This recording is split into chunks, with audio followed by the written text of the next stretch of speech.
Hello, Gail here. I wanted to talk to anybody and everybody out there who's interested in hearing about how I dealt with loss, the death of a loved one.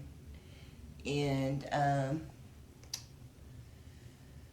at first, sometimes it's a shock. Most of the time, or always, it's a shock to the one who receives the news that someone that you've lost that's very close to you is no longer here for you to see their smile, to hear their voice, or to give them a hug or whatever. Um, it was in July of 2011. I received a phone call from my son's dad, my ex, and he had told me that my son had shot himself. And from the shock, I wasn't even really fully aware of the full scope of that, and even missed the part where he said he had shot himself in his head, because in my mind I was convincing myself he's going to be okay, he's going to make it, and I'll see him, when I get to the hospital, and it's going to be all right. And when I arrived at the hospital, he was already gone, which his dad was glad. I mean, not glad that he was gone, but glad that I wasn't there in the state, to see the state that he was in when he arrived at the hospital, because just the reaction to leaving his body, or the body, when it goes through that state of jerking, and I don't know, it's crazy. If anybody has ever seen an animal that's been shot, and how its body constricts, contracts, and and they was able to clean him up before I got there, which is a good thing. And because his dad had a hard time getting past his death, if he even really did, took him a long time, and I don't know if it's because of what he saw as my son was crossing over into the next dimension.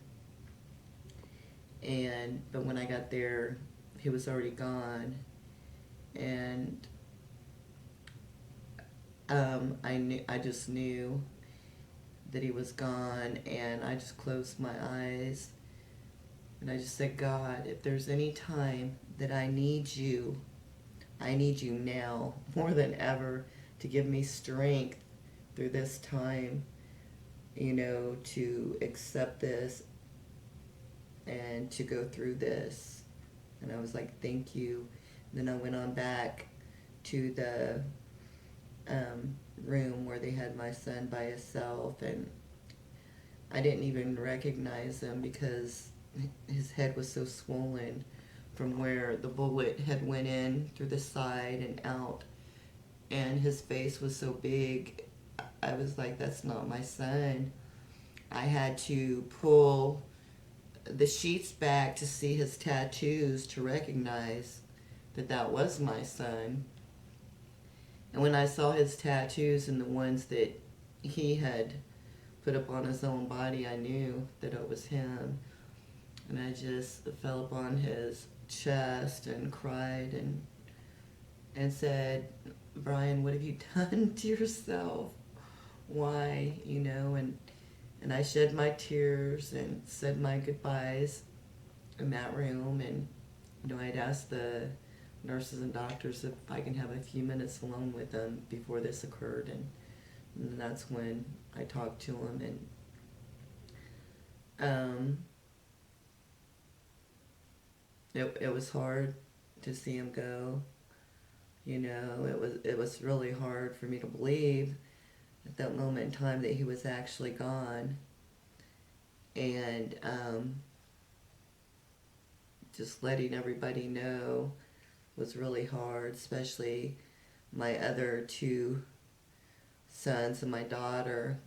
To let them know was a hard thing to do because all of my children have always been really close, pretty much. I mean, they've had at times, my daughter moved away for a few years, and there was some distance there, but for the most part, they've always been close. It's really hard for them. But after I found his letter, um, through his fiance, she actually gave it to me, and I read that.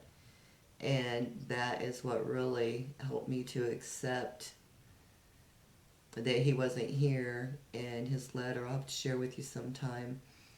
But in his letter, this is what he wanted. He wanted to move on. He didn't want to be here anymore. He wasn't happy. And he wanted to move on, and it was his choice. And so because of that letter, it really changed my perception, and it helped me to accept the fact that this is where he wants to be. He doesn't want to be here anymore. So it was easier for me to embrace that he wasn't here